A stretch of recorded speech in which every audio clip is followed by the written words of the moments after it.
Dust swirled across the yard of Hawthorne Ranch as the evening sun bled into the horizon. Clara Monroe stood frozen on the porch, clutching a rusty key so tightly her knuckles had turned white.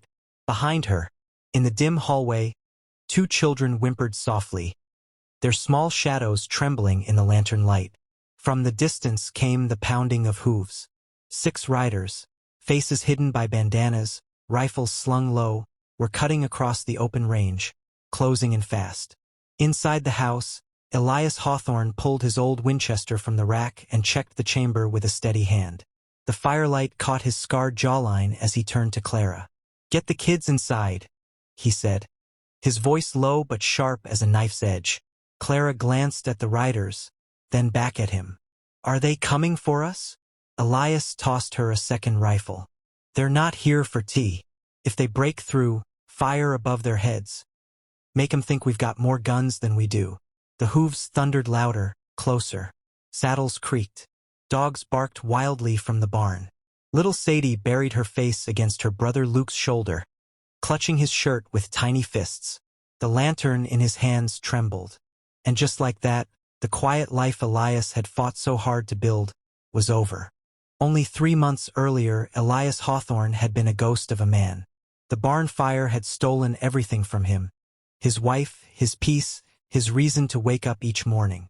Folks in Sundown Crossing said they could hear him screaming that night, his voice breaking against the roar of flames as he tried, barefoot and half-mad, to break through the collapsing timbers. But when the blaze finally died, only ashes remained. Since then, the ranch had become silent. Elias stopped going into town except when necessity forced him. Even then, he'd slip in at dawn when the streets were empty and slip out again before anyone could stop him. People whispered when they thought he couldn't hear. "Widower in the hills," they called him. A hard man, cold, dangerous. But the truth was simpler. He wasn't dangerous. He was broken. His days blurred together. Mending fences until his fingers split, hauling buckets of water from the creek until his back ached, splitting firewood long after dark just so his body would hurt more than his heart. At night, he'd sit at the edge of the porch with a bottle of rye, staring at the barn's blackened skeleton. Coyotes howled in the distance. Somewhere deep inside, a voice whispered that maybe he should just sell the land and disappear. But he never did. Maybe because this ranch was all he had left of her. Maybe because letting go felt like dying twice. Sundown Crossing itself was changing, and not for the better. Once, it had been a quiet frontier town where ranchers swapped cattle prices over mugs of bitter coffee, and merchants argued about shipments of nails and sugar. But in the last year, something darker had crept in. The Blackthorn Company arrived claiming to invest in progress. They bought up failing ranches and half the saloons, set up friendly loans for ranchers in debt, and whispered promises about railroads and riches. But Elias saw the truth before most. Where Blackthorn came, fires followed. Always accidents, of course. Judges were bought. Sheriffs turned their faces away. Families disappeared in the night, their land sold at auction the next week. Elias wanted no part of any of it. He thought if he kept his head down, worked his land, and stayed clear of town politics, he could avoid Blackthorn's gaze. He was wrong. One cold evening, as dusk pooled like ink across the hills, Elias noticed something strange. A single bullet casing left neatly on his porch rail. No note, no words, just silent warning. He'd picked it up and rolled it between his fingers, feeling the oily weight of it. He didn't tell anyone. Who was there to tell, anyway? But from that moment, he started sleeping lighter, Winchester propped against the bed frame, listening for hoofbeats in the night. Grief and paranoia became his only company. He'd stopped shaving, stopped smiling. The mirror showed a man with shadows under his eyes and calloused hands that shook when he wasn't working them raw. The townsfolk might have thought him heartless, but Elias remembered every detail of his wife's laughter. The way she'd braid her hair, the soft creak of floorboards when she came down the stairs. Every ghost in this house had her name, and so he lived like one of them, silent, invisible, untouchable. Until the knock came. It was late July, the kind of heat that made the air shimmer, when the sound of knuckles on would startled him awake. Elias had been dozing on the porch, hat pulled low, when the sound came again. Deliberate, patient. He rose, half expecting another warning from Blackthorn, hand instinctively brushing the butt of the Colt at his hip. But when he opened the door, what he found wasn't a hired gun. It was a woman. She stood barefoot on the porch, a worn calico dress clinging to her frame, a small bundle slung over one shoulder. Dust streaked her cheeks. Her hands were scraped raw, like she'd been walking for days. Behind her, 2 children lingered in the dirt. A thin boy, pale and watchful, holding the hand of a little girl clutching a wooden horse carved from pine. The woman swallowed hard before speaking, her voice carrying both hope and fear. "They told me you needed a cook." Elias hesitated, staring at her like she was a mirage. He didn't need a cook. He didn't need anyone. But then the little girl stepped forward just enough for him to see her feet. Cut, blistered, bleeding through cracked soles. The boy clutched his sister's hand tighter, glaring at Elias like he was daring him to refuse. And just like that, something shifted inside him. He couldn't shut the door. That was how Clara Monroe came into his life. At first, she stayed just one night, sleeping on a cot in the corner with the children curled against her. But one night became 3, 3 became a week, and by the time Elias thought about asking when she planned to move on, he realized he didn't want her to. Clara brought something back to the ranch he hadn't realized he'd lost. Sound. The clatter of pots in the kitchen, children's footsteps racing across creaking floorboards, soft lullabies whispered into the dark. All of it bled life into a house that had been silent too long. And somewhere between her laughter and the smell of warm bread baking in the mornings, Elias started remembering what it felt like to breathe again. But happiness has a way of drawing shadows. Because Clara hadn't just brought life to the ranch. She'd brought danger. And Elias didn't know it yet. But the quiet days were numbered. The sun was a merciless white disk the day Clara Monroe knocked on Elias Hawthorne's door. The heat clung to the air like a fever, pressing down on the hills and turning the dirt roads into powder. Cicadas screamed from the dry grass. A vulture circled lazily overhead. Elias had spent the morning fixing a section of fencing Blackthorn's men, had cut sometime during the night. It wasn't the first time he'd found posts sawn clean through, wires dangling loose. A quiet reminder that the syndicate was tightening its grip around sundown, crossing one ranch at a time. Sweat clung to his shirt, dust caked in the creases of his neck, and his mood was fouler than the stagnant air. He just sat down on the porch steps with a tin cup of warm water when he heard it. A knock, slow and deliberate, against the weathered front door. He set the cup aside, reached instinctively for the Colt on his hip, and moved to answer it. Clara stood there barefoot, a shapeless calico dress clinging to her frame, one hand clutching a bundle tied in faded muslin. Her dark hair was braided loose and dust-streaked, sticking to her forehead. Sunburn blazed across her nose and cheeks, and there was a hollowness around her eyes that spoke of too many sleepless nights. Behind her stood the children. The boy, maybe 9, maybe 10, had pale skin and sharp, wary eyes. His clothes hung loose on his frame, patched and threadbare, one cuff dragging through the dust. He held his sister's hand like he was afraid the wind might steal her away if he let go. The little girl, no more than 6, clutched a wooden horse carved from pine, its paint long since worn away. Her small toes were cracked and bleeding, her knees scraped, but she stood silently, wide-eyed, studying Elias as if trying to decide whether he was a friend or another danger. Clara swallowed, her voice quiet but steady. "They told me you needed a cook," she said. Elias blinked at her, more confused than anything. "I don't recall tellin' anyone that." She shifted her weight, the muslin bundle sliding slightly on her shoulder. I can clean too. Wash. Mend. I don't eat much. The children even less. We won't be trouble." It would have been easy to send her away. In fact, he almost did. He didn't want people here. Didn't want voices filling the silence he'd learned to live inside. Didn't want anyone looking too close and finding the cracks he barely held together. But then the little girl shifted her weight and he saw the sole of her foot, split open and raw from miles walked without shoes. And just like that, The words stuck in his throat. "You'd better come inside," he said finally, stepping back from the doorway. The first night was quiet.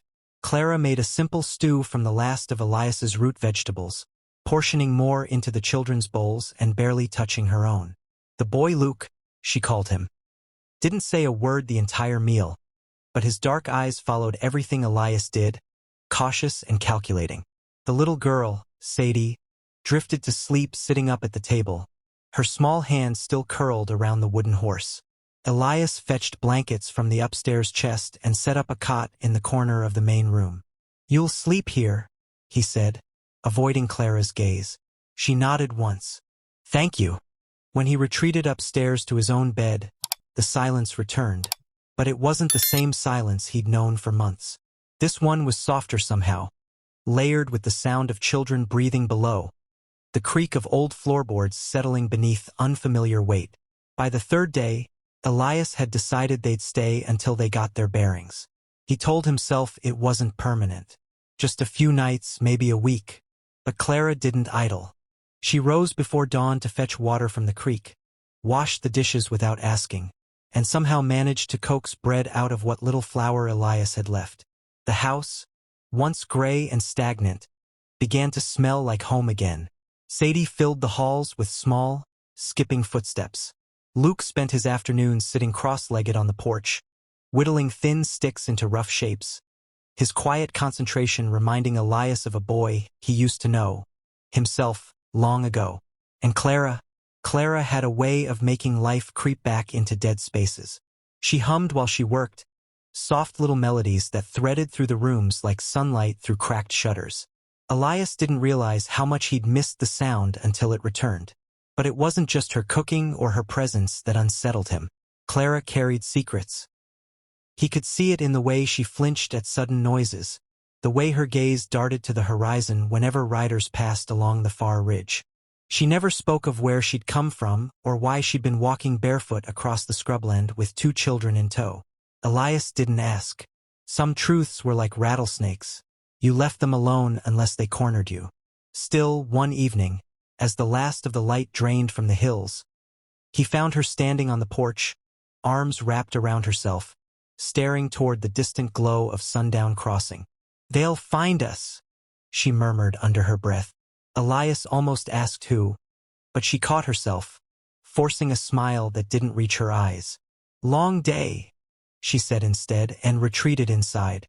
2 weeks later, Clara was in the attic sorting through an old trunk when she found the letters.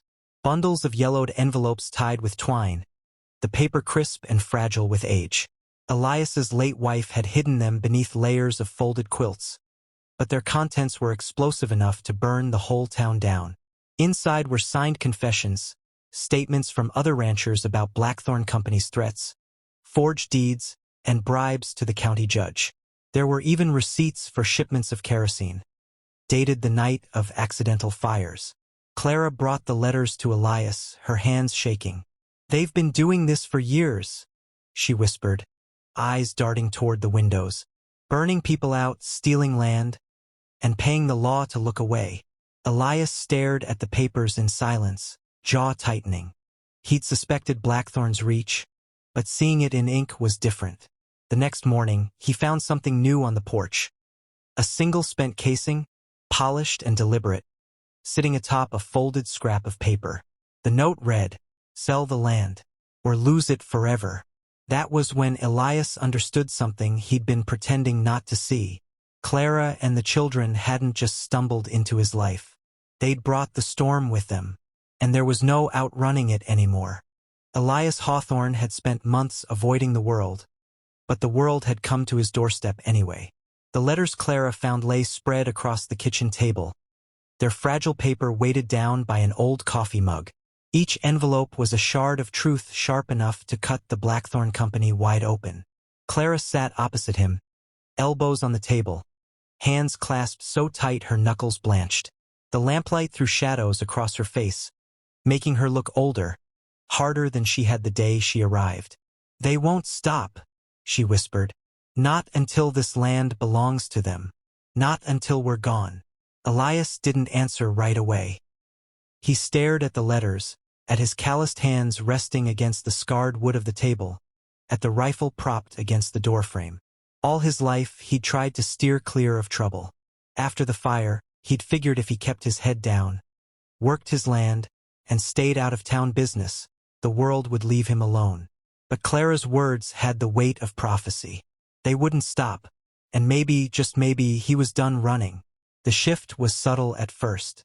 Elias started checking the fences twice a day, walking the property line with his Winchester slung over one shoulder. He fixed the broken shutters on the upstairs windows and oiled every door hinge until they opened without a sound. He moved sacks of grain into the cellar and reinforced the barn doors with iron bolts. Clara noticed. "You're preparing for something?" she said one evening as they stood on the porch watching the sun bleed into the horizon. "Preparing," Elias said simply, "ain't the same as picking a fight." Clara's lips curved in the faintest of smiles. "Maybe not, but it's a start." In the days that followed, the ranch changed in ways Elias couldn't ignore. Clara taught Sadie how to knead dough without spilling half the flour on the floor. Luke shadowed Elias in the fields, silent but attentive, learning how to mend fences and saddle horses without being asked. Laughter started to return to the house, fragile at first, like a bird uncertain if it belonged there. Elias didn't want to admit it, but they were becoming something more than strangers under one roof. The children trusted him in a way that startled him. Sadie had stopped hiding behind Clara's skirts and had taken to following him around the yard, peppering him with endless questions about everything from horses to clouds. Luke spoke rarely, but when he did, his voice carried weight. One night, as Elias tucked a blanket tighter around Sadie where she slept on the cot, Clara's voice came softly from behind him. "She hasn't slept through the night in months," she said. "Not since—" She hesitated, eyes lowering. "Not since we left." Elias turned, expecting her to explain, but she didn't. Instead, she crossed the room and set a hand lightly on his arm. "Thank you," she said. He didn't know what to say, so he only nodded. The reprieve didn't last. One night, Clara woke to the acrid stench of smoke. She bolted upright, heart pounding, and stumbled barefoot to the window. Flames licked the edge of the barn, bright against the dark sky. "Elias!" she shouted, already grabbing the bucket by the door. He was there in an instant, hauling water from the well, his shirt soaked and clinging to his chest. Together they formed a frantic rhythm. Throw, refill, throw. Sparks rained down on their arms, smoke seared their throats, and the heat made the night shimmer like glass. By dawn, the barn still stood, blackened but intact. Clara's hands were blistered raw, and Elias's lungs burned from inhaling too much smoke. Near the fence line, they found the proof. Oily rags and an empty kerosene tin stamped with Blackthorn Company's mark. Clara stared at it, chest heaving. "They're trying to burn us out." Elias turned the tin over in his hands, his jaw tightening until the muscle jumped beneath his skin. "Then they're gonna find out," he said, his voice low and dangerous. "I ain't so easy to burn." It wasn't long before Blackthorn stopped hiding behind shadows. 3 days later, Elias was hauling hay when the sound of hooves thundered down the ridge. 6 riders this time, faces masked with bandanas, rifles slung low. Clara hurried the children inside, pushing Sadie gently behind Luke and locking the door behind them. Then she grabbed the rifle from the wall and joined Elias on the porch. The riders slowed to a stop, fanning out across the yard like vultures scenting blood. Their leader, a broad-shouldered man with a scar slicing down one cheek, leaned forward in the saddle, resting a gloved hand casually on the stock of his rifle. "This ain't your land anymore, Hawthorne," he drawled. "You got 2 choices. Sell it, or we bury you under it." Elias stepped down from the porch, his boots grinding into the dirt. The Winchester rested easy in his hands, barrel angled low but ready. "Get off my property," he said, voice flat as a drawn blade. The leader smirked, leaning back in his saddle. "You think you and your woman can stand against Blackthorn?" "She ain't my woman," Elias said evenly. "But we'll stand just the same." Clara shifted beside him, rifle steady, her face pale but unflinching. Something passed between the two groups then, a silence thick as storm clouds. Neither side blinked. Neither side yielded. Finally, the leader spat into the dirt. "You just signed your death warrant, Hawthorne." They turned and rode off, dust trailing behind them like smoke. Inside, Clara set the rifle down carefully and leaned against the wall, her breath shaking. "They're not bluffing," she said. Elias wiped sweat from his brow, his expression carved from stone. "Good," he said. "Neither am I." That night, after the children were asleep, Clara and Elias sat at the kitchen table with the bundle of letters spread between them. "You could still walk away," Elias said quietly, not looking at her. "Take the kids. Find someplace Blackthorn ain't got its claws in yet." Clara studied him for a long moment. "And leave you to fight them alone?" she asked softly. "After everything you've already lost?" He met her gaze then, the lamplight catching the tired lines of his face, the faint scar along his jaw. "I've been alone long enough," he said. For the first time in months, Clara smiled. It was faint but real. From that night forward, Elias Hawthorne stopped living like a ghost. He fixed the fences not just to keep cattle in, but to keep enemies out. He taught Luke how to load a rifle, showed Clara where the hidden cellar was, and spent every evening reading and rereading the letters, memorizing every damning detail. He wasn't just preparing anymore. He was stepping forward. Because sooner or later, the Blackthorn Company was going to make its move. And when they did, Elias intended to be ready. The summer heat clung to the land like a curse. The fields around Hawthorne Ranch cracked and split beneath the relentless sun, and the air shimmered above the dry earth like ghostly mirages. Elias could feel it in his bones. The storm was coming. Ever since the rider's warning, life on the ranch had shifted into something taut and unyielding. They lived as though under siege, every day layered with a quiet tension that settled into the walls, into their breaths, into the way they moved. Clara kept Sadie close now, never letting the little girl wander farther than the porch steps. Luke shadowed Elias everywhere he went, silent but watchful, absorbing every movement like a soldier learning the shape of war. At night, Elias walked the property line with his Winchester slung across his chest, boots crunching softly over the brittle earth. He kept lanterns dark, eyes sharp for shadows moving where they shouldn't.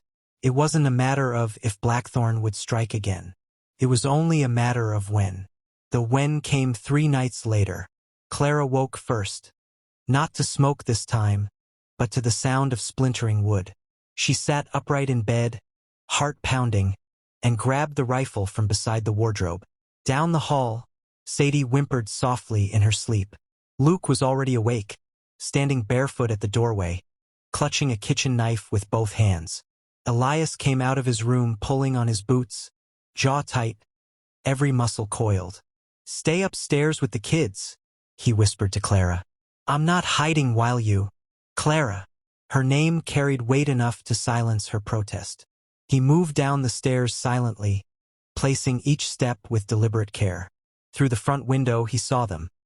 3 shadows creeping along the fence line, rifles slung, bandanas pulled high over their faces.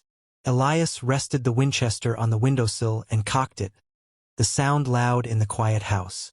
"Best turn back," he called out evenly, voice carrying across the dry yard. The nearest man froze, startled by the calm authority in Elias's tone. But then the leader spat into the dirt and raised his rifle. "You had your chance, Hawthorne." The first shot split the night. Glass shattered as a bullet tore through the front window. Clara pulled Sadie off the cot and shielded her with her body while Luke crawled beneath the bed. Elias returned fire, aiming deliberately high, just as he'd told Clara to do that first night. He wanted them scared, not dead, not yet. His shots cracked across the yard, splintering fence posts and throwing up dust where they struck the earth. "Luke Seller," Elias shouted without turning, his voice steady despite the chaos. "Take your sister." Luke grabbed Sadie's hand, pulling her toward the hidden door beneath the rug. Clara hesitated only a heartbeat before following, rifle still clutched in one hand. By the time Elias ducked behind the doorway for cover, The shadows had scattered, vanishing into the night. But they'd be back. And next time they'd bring more than 3 rifles. The following morning, Elias rode into Sundown Crossing for the first time in months. The town had changed since he'd last walked its dusty streets. Blackthorn's reach was everywhere. New signs on storefronts, fresh branding on wagons, hired men loitering near the saloon with pistols strapped low. Elias could feel their eyes on him as he hitched his horse outside the general store. Inside, whispers followed him between the shelves. "That's Hawthorne. Blackthorn's after his land. Man oughta sell before they burn him out. Or bury him under it." He ignored them, gathering ammunition and dry goods with quiet efficiency. It wasn't until he stepped outside that a man in a clean gray vest blocked his path. "Mr. Hawthorne," the man said smoothly, tipping his hat. "Name's Miles Corbin. I handle acquisitions for the Blackthorn Company." Elias didn't answer. Corbin smiled. The kind of smile that belonged to men who'd never dirted their hands a day in their life. "Blackthorn appreciates what you've built out there," he continued. "They're willing to make you a generous offer. Double what your land's worth, cash in hand." Elias shifted the weight of the sack in his grip. "Not for sale." Corbin's smile didn't falter, but his eyes hardened. "You ought to think on it, Mr. Hawthorne. Folks who say no to Blackthorn, well, they don't tend to stay around long enough to regret it." Elias stepped closer, boots grinding against the boards, until they stood a breath apart. "You tell your bosses," he said, voice low and dangerous. "I ain't one of their folks." Then he swung into the saddle and rode out without looking back. That night, Elias and Clara sat on the porch while the children slept inside. The letters were spread between them again, their secrets lit by the weak glow of the lantern. Clara traced one trembling finger along a line of ink. "These letters are enough to bring them down, Elias. But if we expose them, we paint a target on our backs." "They already put a target on us," Elias said. Clara met his gaze, searching it. "Then what's the plan?" Elias leaned back, staring into the endless dark stretching across the land. "We make them bleed first."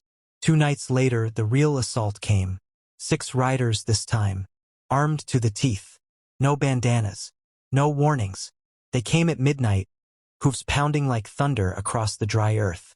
Dogs barked furiously from the barn, their cries swallowed by the roar of approaching men. Elias woke to the sound and was on his feet before his boots hit the floor. Clara followed, grabbing the rifle without needing to be told. Luke pulled Sadie into the cellar, whispering soft reassurances she barely heard through her tears. The riders came straight for the barn this time, throwing torches onto the roof. Flames leapt instantly into the air, painting the night in orange and gold. Elias and Clara burst from the house, buckets in hand, dousing the hay bales stacked nearby before the fire could spread. Gunfire cracked. A bullet whined past Elias's ear. He dove behind the water trough, returning fire in sharp, measured bursts. Clara crouched beside him, reloading with steady hands despite her ragged breath.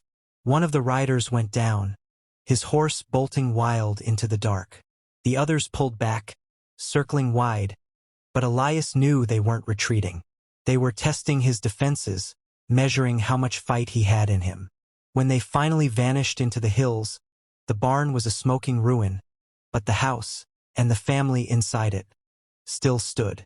By dawn, the ranch was quiet again. Clara stood barefoot in the yard, soot streaking her cheeks, staring at the blackened skeleton of the barn.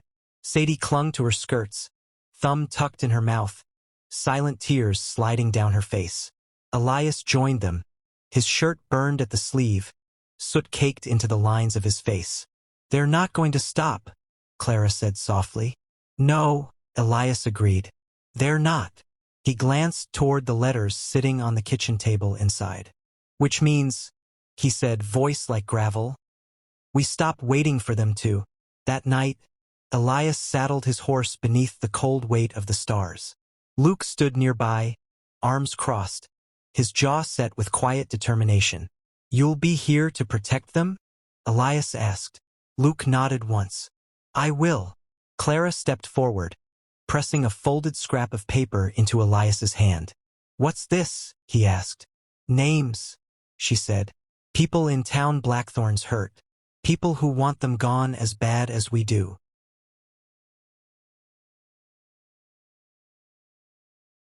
The streets of Sundown Crossing were unusually quiet that morning.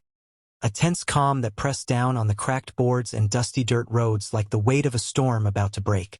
Blackthorn Company had called a town meeting in the hall at the edge of Main Street, claiming it was for the good of the town. Posters announcing the gathering fluttered on every telegraph pole. The words printed in bold, confident ink: settle disputes, secure ownership, protect investments. The townsfolk filed in reluctantly, wary of the men in gray vests who lingered at the door, rifles slung low, eyes scanning every face. Some whispered, glancing nervously at one another. Others, older ranchers and shopkeepers who'd seen Blackthorn's threats firsthand, avoided the hall entirely. Clara and Elias arrived together, the children close behind. Luke's small hand gripped Sadie's tightly, while Clara's free hand carried the bundle of letters, the proof of Blackthorn's crimes. Elias had expected fear in the crowd, but what he saw was worse: resignation. Years of intimidation had worn Sundown Crossing down, and many had come expecting Blackthorn to win. Not today. Inside the hall, the Blackthorn men sat at the long table on the stage, their confident smiles like polished knives. The leader, broad-shouldered with the scar along his cheek, looked up as Elias entered. "Ah, Mr. Hawthorne," he said, voice smooth and mocking. "Right on time.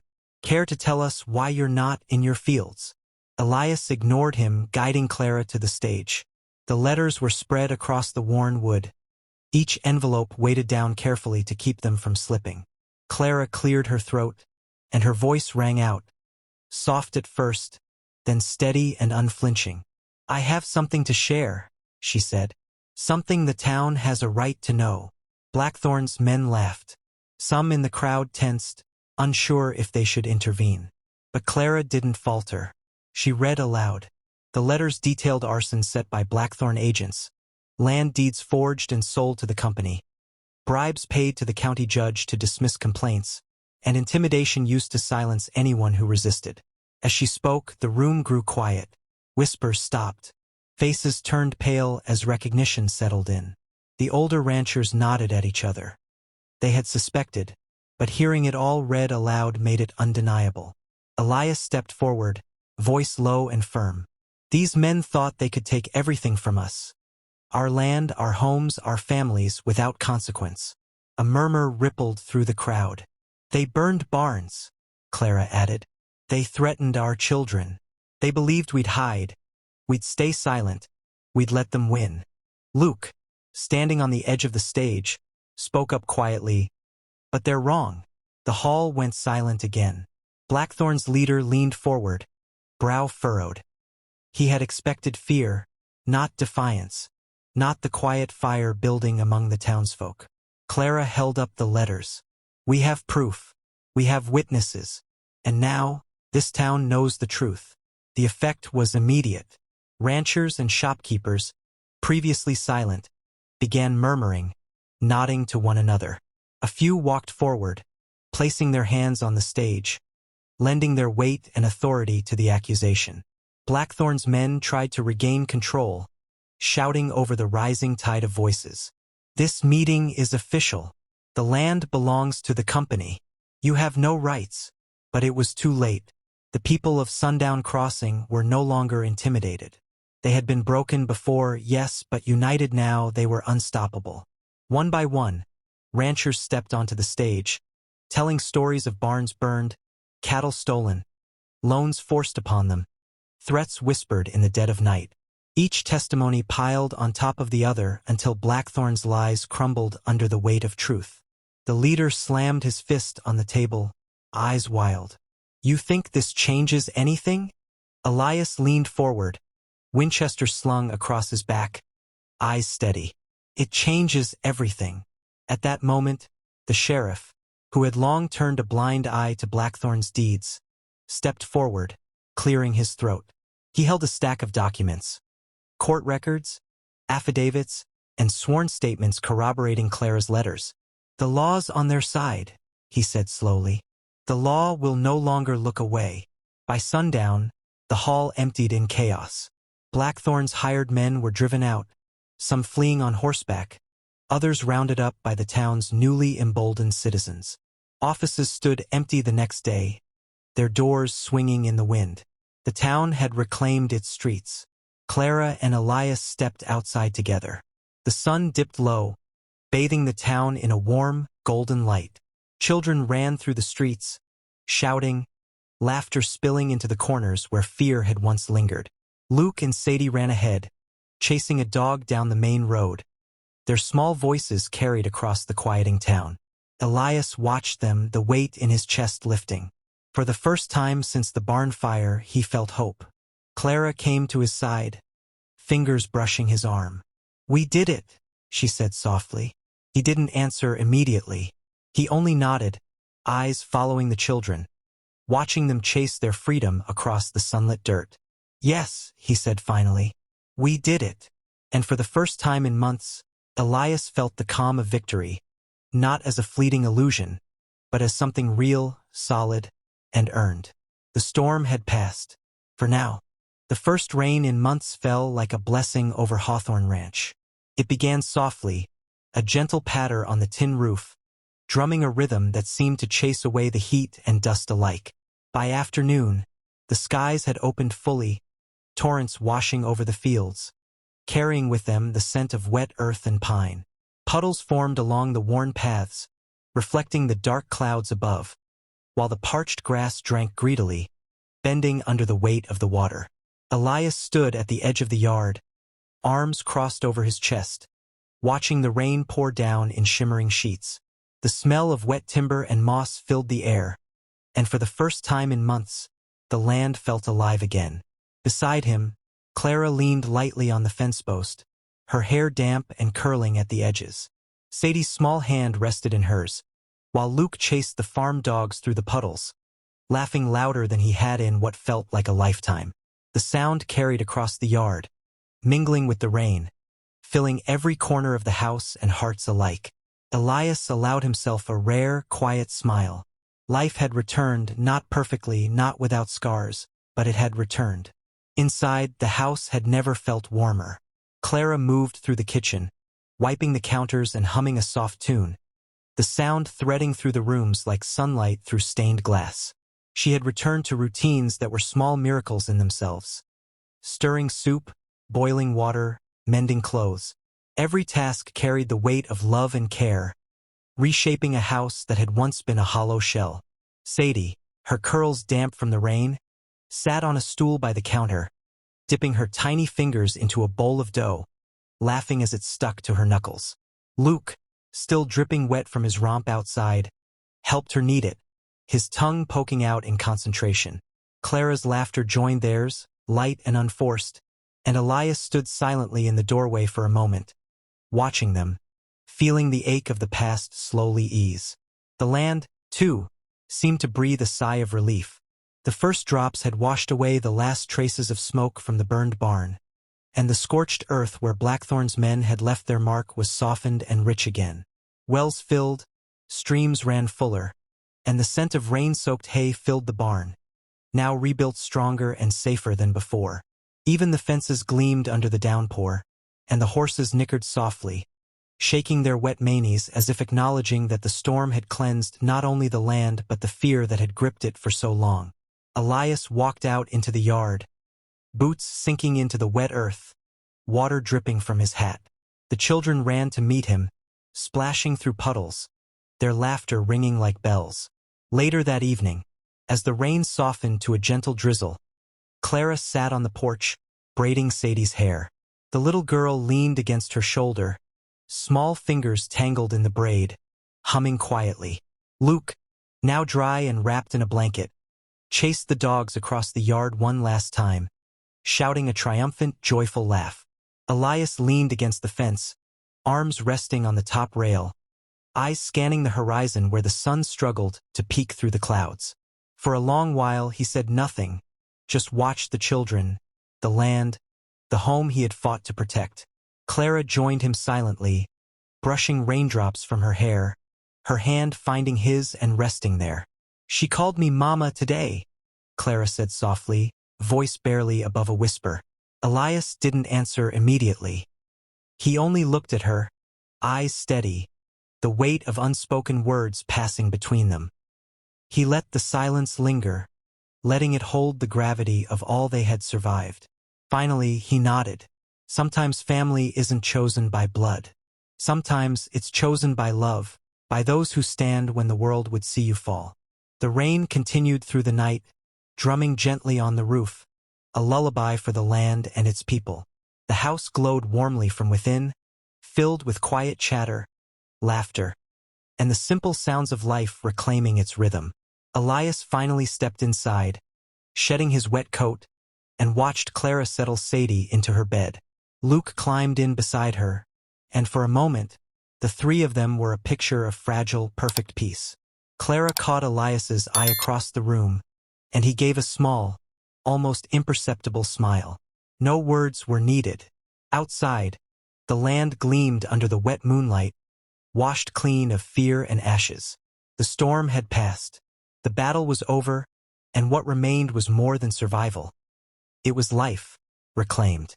Elias, for the first time in months, allowed himself to hope, and the children's laughter carried through the night, a promise that no shadow could touch them again. The quiet ending was not about the absence of danger. Storms would always come, and the frontier was never truly tamed. It was about the peace earned in the wake of the fight, the bonds forged through hardship, and the knowledge that love, once found and nurtured, could heal even the deepest scars. Hawthorne Ranch stood tall, rain-soaked and resilient, and within its walls, a new family, chosen and unbroken, thrived.